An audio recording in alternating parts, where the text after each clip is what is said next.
सास का घूंघट पार्ट 3। अब तक हमने देखा कि देविका की हालत बहुत नाजुक है, लेकिन घर के आदमी उसे डॉक्टर के पास नहीं जाने दे रहे हैं और जोगिंदर ने घर के मेन गेट पर बहुत बड़ा ताला लगा दिया है।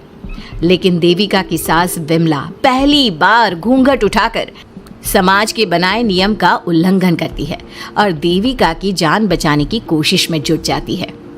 मैं भी देखती हूँ मेरी बहू को डॉक्टर के पास जाने से कौन रोकता है। देखो सचिन के बापू, दरवाजे की चाबी दे दो मुझे। तुम्हारा दिमाग ठिकाने पर है, पहले सर पर पल्लू रखो और अंदर जाओ। आज तक मैंने आपका हर गलत फैसला सर झुकाकर स्वीकार कर लिया, लेकिन आज मैं आपकी एक बात नहीं सुनूंगी। मुझे मेरी बहू की किसी भी कीमत पर जान बचानी है। मुझे चाबी दे दीजिए। पिताजी, माँ ठीक बोल रही है, चाबी दे दीजिए ना, नहीं तो देविका नहीं बचेगी। देविका मरती है तो मर जाए, लेकिन यह दरवाजा नहीं खुलेगा। तुम सारी औरतों को इस देविका नाम की बीमारी ने पागल कर दिया है और इस बीमारी का अच्छी तरह से इलाज करना आता है मुझे। वीना बेटी, सुजाता बहू, जाओ अंदर से देविका को लेकर आओ। विमला ये बोलकर अपने पति के हाथ से चाबी छीन लेती है। तभी महेंद्र विमला का हाथ पकड़कर चाबी विमला से छीन लेता है। भाभी, घर के मर्दों से टक्कर लेकर आप अच्छा नहीं कर रही हो। ये इस घर के संस्कार नहीं है। महेंद्र की बात सुनकर कम्मू अपने पति के हाथ से चाबी छीनकर कहती है, इस घर के संस्कार क्या है हम अच्छी तरह से जान गए हैं। आज इस घर का दरवाजा खुलकर रहेगा और देविका डॉक्टर के पास जाकर रहेगी। भाभी, ये लो दरवाजा खोलो।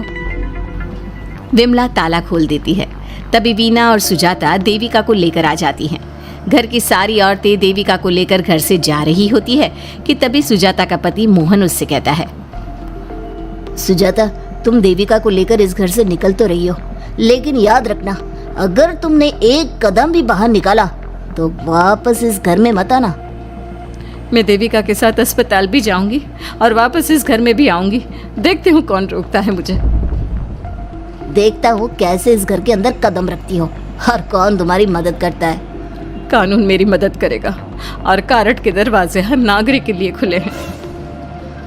मोहन को अपनी पत्नी से इस तरह बात करता देख कल्याण वीना से कहता है, वीना, तुमने देविका का साथ देकर अच्छा नहीं किया। अगर तुम अभी भी इसके साथ गई तो अपना और मेरा रिश्ता खत्म समझना। मुझे कोई फर्क नहीं पड़ता। तुमने आज तक किया ही क्या है मेरे लिए। तुम खुद घर जमाई बनकर मेरे घर में रह रहे हो। कभी 100 रुपए की साड़ी दिलाई है मुझे। मेरे आने से पहले मेरा घर छोड़कर निकल जाना, समझे। ये बोलकर वीना और घर की सभी औरतें देविका को अपने साथ अस्पताल ले जाती है। वहां जाने के बाद डॉक्टर जल्दी से देविका का चेकअप करता है। चेकअप करने के बाद वो गुस्से से कहता है, ये क्या किया है तुमने? क्या हुआ डॉक्टर साहब? आपकी बहू की इतनी ज्यादा हालत खराब है और उन्हें चोट भी लगी है, फिर भी आपने उन्हें हॉस्पिटल लाने में इतना लेट कर दिया। आपको 3 दिन पहले ही इन्हें हॉस्पिटल में एडमिट करवाना चाहिए था। हमसे गलती हो गई डॉक्टर साहब, लेकिन आप जल्दी कुछ करिए। हमारी बहू और उसके बच्चे को बचा लीजिए। देखिए, अभी कुछ भी कह पाना मुश्किल है। हम माँ और बच्चे में से किसी एक को ही बचा सकते हैं। आप सोच लो किसे बचाना है। डॉक्टर साहब, आप देविका को बचाइए, उससे कुछ नहीं होना चाहिए। देखिए, हमें देविका का ऑपरेशन करना पड़ेगा। आप इनके पति को बुलाइए, हमें कुछ पेपर पर साइन करवाने हैं। डॉक्टर की बात सुनकर सभी औरतें सोच में पड़ जाती हैं। तभी वीना कहती है, डॉक्टर साहब, इनके पति नहीं आ सकते। ये इनकी सास है विमला देवी, आप इनसे साइन करवा लीजिए। लेकिन पेशेंट की हालत इतनी नाजुक है, इनके पति है कहाँ? वो अपने आदमी होने का धर्म निभा रहा है। पति धर्म के बारे में उसे कुछ नहीं पता। डॉक्टर साहब, वो नहीं आएगा। क्या क्या करना है आप मुझे बताइए। थोड़ी देर बाद डॉक्टर देविका का ऑपरेशन शुरू कर देते हैं। जब वो ऑपरेशन थिएटर से बाहर आते हैं तो कहते हैं, आप लोगों की किस्मत अच्छी है। देविका भी सुरक्षित है और उसका बच्चा भी। डॉक्टर, बेटा हुआ है या बेटी? बेटा हुआ है। सब लोग बहुत खुश होते हैं। कुछ दिन तक देविका उसी हॉस्पिटल में रहती है और उसके ससुराल की औरतों ने उसका बहुत ध्यान भी रखा। अब देविका कुछ हद तक ठीक हो गई। डॉक्टर ने देविका को घर जाने की इजाजत दे दी, लेकिन सभी सोच में पड़ गए। हम भाभी को घर ले तो जाएं, लेकिन माँ, आपको घर का माहौल पता है ना। देविका भाभी अभी पूरी तरह से ठीक नहीं हुई।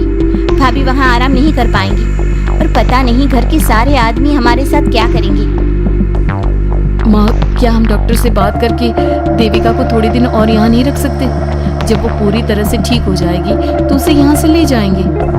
ये बात सुनकर विमला सोच में पड़ जाती है। तभी कम्मो कहती है, तुम दोनों ठीक कह रही हो, मैं अभी डॉक्टर से बात कर लेती हूँ। कम्मो डॉक्टर से बात कर लेती है और देविका कुछ दिन में बिल्कुल ठीक हो जाती है। देविका अपने बच्चे को गोद में लिए बाकी औरतों के साथ अपने ससुराल जाती है, लेकिन घर के सभी आदमी उन्हें दरवाजे पर ही रोक देते हैं।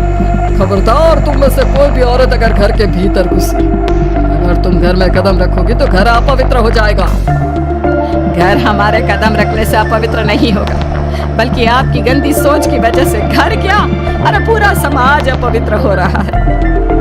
सुजाता, मैंने मना किया था ना घर से बाहर जाने के लिए। अब एक काम कर, जैसे यहाँ आई है वैसे ही यहाँ से सीधा अपने मायके लौट जा। क्यों जी, क्यों चली जाऊँ मैं अपने मायके? मैं जब तक चाहूँ यहाँ रह सकती हूँ। अगर आपने मुझे इस घर में आने से रोका तो मैं आपकी पुलिस में शिकायत कर दूंगी।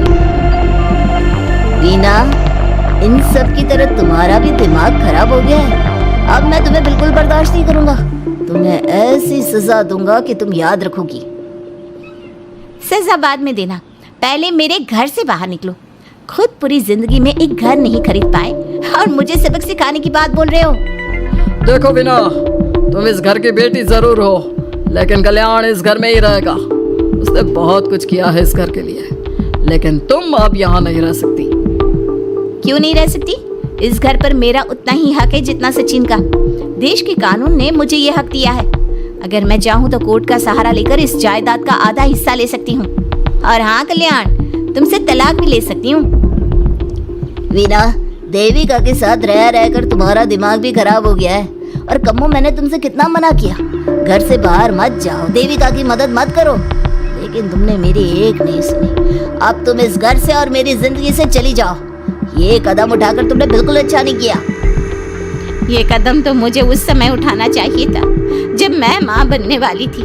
आपके झूठे अहंकार और गलत नियमों की वजह से मैंने अपने 2 बच्चे खो दिए। अगर उस समय मैं दाई अम्मा से इलाज ना कराती और हॉस्पिटल चली जाती तो सचिन के बराबर मेरे भी 2 बेटे होते। सभी पति इस बात पर अड़े हुए थे कि वो अपनी अपनी पत्नियों को घर के अंदर नहीं आने देंगे। देविका बहुत देर तक सबकी बातें सुनती रही। फिर उसने अपने पति से कहा, सचिन, तुम्हारे घर के आदमियों की बात तो मैंने सुन ली। अब तुम बताओ, तुम्हारा क्या फैसला है?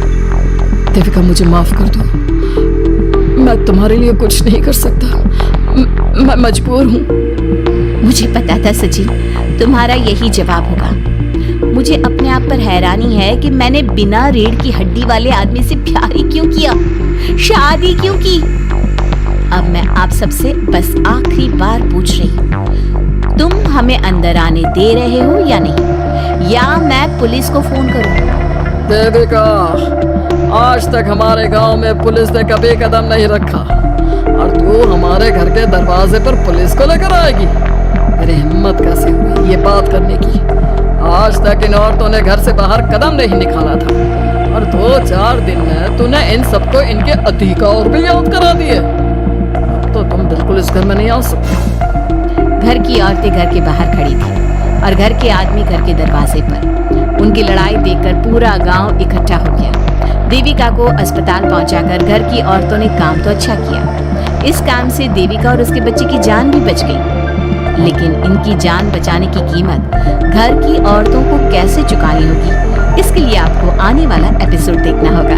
और हमारे प्यारे दर्शकों, हमें कमेंट करके जरूर बताइए कि देविका के साथ बाकी औरतों को क्या करना चाहिए। क्या उन्हें घर के अंदर जाने के लिए संघर्ष करना चाहिए या फिर वो घर छोड़कर चले जाना चाहिए?